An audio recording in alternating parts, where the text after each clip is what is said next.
Thank you to all of our panelists, to all of our guests for being here. You are speaking truth to power. That's the best of America. When we stand up to those that are in our government, are in positions of authority, who are trying to take from the dispossessed, from the most powerless in our country.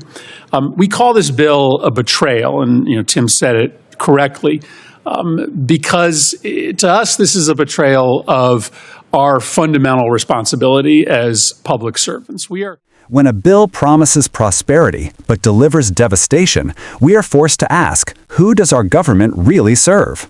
In Washington, behind the polished speeches and the political spin, a betrayal is unfolding. One that targets not the wealthy, not the powerful, but the everyday American family struggling to survive. Senator Chris Murphy calls it what it is, a betrayal of trust, a betrayal of responsibility, and a betrayal of the very idea of the American dream. This isn't just politics, it's life and death. Well, Tim, thank you very much, and thanks to you and your staff for taking the lead on putting this very important hearing together. Thank you to all of our panelists, to all of our guests for being here. You are speaking truth to power. That's the best of America. When we stand up to those that are in our government, are in positions of authority, who are trying to take from the dispossessed, from the most powerless in our country. We call this bill a betrayal, and Tim said it correctly, because to us this is a betrayal of our fundamental responsibility as public servants. We are supposed to create a world in which everyone has a shot at the American dream, in which everybody, if they work hard and play by the rules, have a chance at economic mobility, have a chance to do well for themselves, but also for their children. And so that means looking at the folks who are at the lower rungs of the economic scale and making sure that you are putting them in a position to succeed. And we know for far too many working Americans, for folks that are making the minimum wage or just above the minimum wage, right now, they view this economy as rigged, as working against them every single day of the week.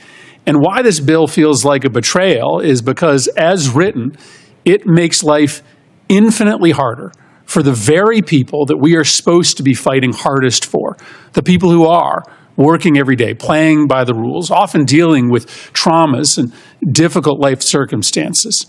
And for what? In order to enrich at disgusting new levels the folks who life has treated pretty well, the people at the very, very top of our income pyramid. Depending on how you cut the analysis, the percentage of Americans who are going to lose money differs, but it's an extraordinary number of low-income and middle-income Americans. Upwards of 40% of all American households, if this bill is implemented, will be poorer because of it. Well, the very rich and the very affluent will be much richer. The very richest families in this country will get an average $270,000 tax cut because of this bill. Most families in this country can't imagine what it's like to live on $270,000 for a year, and yet that's the new amount of money that will be coming into families at the toppest end of our income pyramid. So this feels like a betrayal of our responsibility, which is why we're using these spotlight hearings to just uncover and unpack what the real world impact is on families, to take one last shot at convincing our Republican colleagues to, at the very least, make changes so that lives are spared. And let's just be honest. When you're talking about almost $1 trillion in Medicaid cuts, when you're talking about throwing upwards of 16 million people off of their health care, you are talking about life and death stakes. This isn't just about impacting the quality of someone's life. This is about ending people's lives. One research estimate is that 42,000 lives could be lost each year because of the disenrollments in Medicare and the marketplace coverage. Just to give you a sense as we turn to our witnesses of the scope of this, because I know the numbers we throw around are kind of hard to understand. What is $1 trillion of cuts look like? What does it mean if 16 million people lose their health care? If 16 million people lose their health care, that's the equivalent population of the entire population of Idaho, West Virginia, Hawaii, New Hampshire, Maine, Montana, Rhode Island, Delaware, South Dakota, North Dakota, Alaska, Washington, D.C., Vermont, and Wyoming combined. That is a healthcare cataclysm. And that doesn't happen without the impact being so significantly deep, even on those people who still retain care. Because the estimate also suggests that because of all of this withdrawal of money out of the system, especially the system that supports care for folks on the margins of our economy, up to 340 rural hospitals could close. 33 hospitals in Louisiana could close. 35 hospitals in Kentucky could close. 40% of the rural hospital capacity in Alaska could disappear if this bill is passed. So even if you keep your coverage, even if you are lucky enough not to be one of the people that are thrown off their care, your life could be impacted because your ability to get your loved one to an emergency room when you need it could disappear. So I want to thank Tim. I want to thank my colleagues who are going to arrive as you give your testimony for the questions that they will ask. We literally just moments ago got a new updated Congressional Budget Office analysis, and the news doesn't get better, Senator Kaine. It just keeps on getting worse. This new analysis says that the deficit impact on the country will be even bigger, now looking at $3.7 trillion in additional deficits, that the bill is going to increase interest rates. So on top of the fact that you're going to lose your health care, you're going to lose your nutrition benefits, you're going to watch the rich get richer, you're also going to pay more to get into that first house, to be able to borrow to put your kid through college. This is a really important hearing, and I'm looking forward to the witnesses helping us to tell the story of what's going to happen on the ground. The story unfolding in Washington is not new, but its stakes are higher than ever. Across the marble halls of Congress, in hearings where the language of responsibility and reform is thrown around like political confetti, lies a bill that represents more than a simple policy dispute. It is, as Senator Chris Murphy framed it, a betrayal, a conscious choice by lawmakers to side with the wealthiest families and corporations, while knowingly pushing millions of working Americans closer to poverty, illness, and, in too many cases, premature death. Let's strip away the sound bites and break down what is happening. At its core, this bill proposes trillions in tax cuts and spending changes. The winners? The ultra-wealthy, families who already enjoy privileges and advantages beyond what most Americans can even imagine. According to the analysis cited, the richest households stand to receive, on average, a $270,000 tax cut. That is nearly 5 times the median household income in America. For most families, that amount of money could pay off a mortgage, eliminate student debt, or secure their children's education for years. But here, it's simply a bonus, a windfall for those who least need it. The losers? Roughly 40% of American households, tens of millions of families who will end up poorer because of this legislation.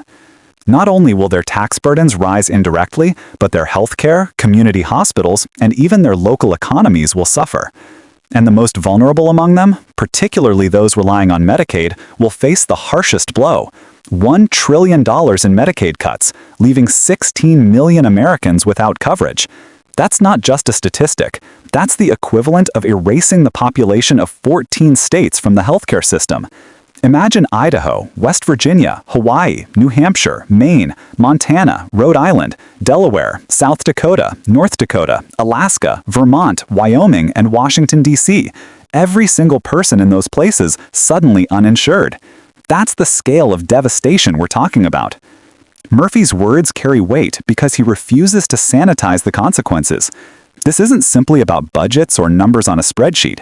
He frames it in moral terms. Lives will be lost. Research estimates suggest 42,000 Americans could die every year due to lack of healthcare coverage if these cuts go through. That's the population of a small city, gone annually, not from war, not from natural disaster, but from deliberate legislative action. Let's pause here. When a government knowingly passes a bill that experts warn could cost tens of thousands of lives each year, what does that say about its priorities? What does it say about democracy when the representatives of the people align themselves with the privileged few rather than the struggling majority? This betrayal is not abstract. It has a ripple effect across communities, especially in rural America. Rural hospitals already operate on the margins. They depend heavily on Medicaid reimbursements to keep their doors open. Strip that funding away, and, as Murphy noted, as many as 340 rural hospitals could close. In places like Kentucky, Louisiana, and Alaska, this would decimate healthcare access. Even if you personally keep your coverage, your nearest hospital might vanish, meaning your chances of surviving a heart attack, a car accident, or a complicated pregnancy shrink dramatically. Healthcare deserts don't just inconvenience people, they kill. And yet, the architects of this bill package it as a step toward fiscal responsibility and economic growth. But here lies the hypocrisy. According to the latest Congressional Budget Office analysis, rather than reducing deficits, the bill would add $3.7 trillion in new deficits. That means higher national debt, rising interest rates, and greater difficulty for everyday Americans to afford mortgages, student loans, and small business credit. In other words, not only does this legislation fail to deliver on its promises, it actively undermines the economic mobility it claims to promote. Let's call this what it is, a wealth transfer, plain and simple. It's not about shrinking government or empowering individuals. It's about moving money from the bottom and middle of the economic ladder to the very top.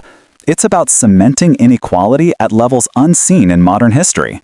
Now, zoom out and consider the broader picture.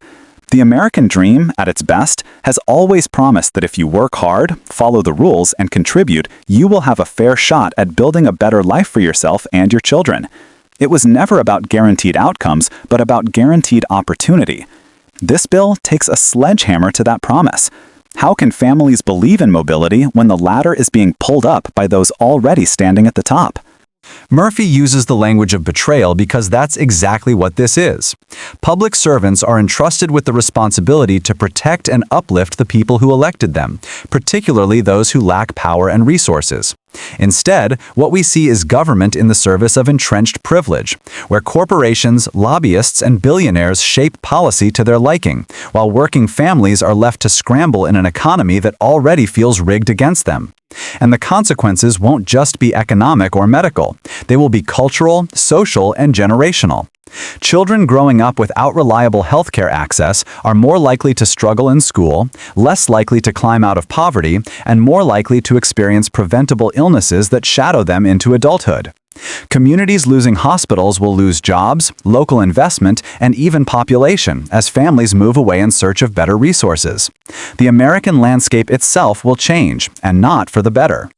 The cruel irony is that this bill is sold under the banner of freedom and opportunity. But freedom is meaningless without security, without health, without the ability to survive. Opportunity is a hollow word when 42,000 people lose their lives annually to legislative neglect. Critics may argue that this is simply partisan theater, that Democrats like Murphy are exaggerating the dangers to score political points. But the numbers don't lie. Independent analyses confirm the scale of Medicaid cuts, the projected coverage losses, and the ballooning deficits. This is not about left versus right. It is about life versus death, equity versus inequality, democracy versus oligarchy. History will judge this moment harshly if the bill passes as written. Just as we look back at moments of injustice in our past, policies that entrenched inequality, ignored the poor, or prioritized wealth over lives, we will look back at this and ask, how could they? How could leaders, with all the data, all the evidence, all the warnings, still choose to sacrifice millions for the enrichment of a few? The answer lies in power. Money in politics has tilted the playing field so dramatically that policymaking often becomes an exercise in catering to donors rather than constituents.